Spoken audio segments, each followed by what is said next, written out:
ইমন, ওই যে আলামিনের মতন পিস নিয়ে আসো বড়। তোমার এই যে এটা দিয়ে দিই। আলামিনের মতন বড় পিস নিয়ে আসো যাও। আলামিন, তো এটা হচ্ছে সব থেকে বড় সুন্দর এই, এটা হচ্ছে ইমনের এই পিসটা। আর এখান থেকে পিস করব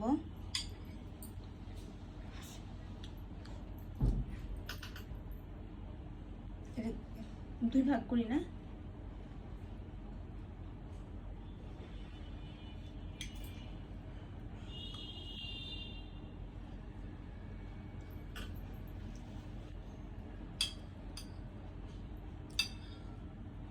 যখন পারো তখন খাবা।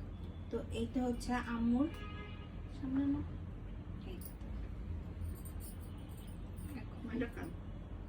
এটা এক্সট্রা। এখন এটা হচ্ছে ইমনকে দিব, আলামি ইমরান। তো এই যে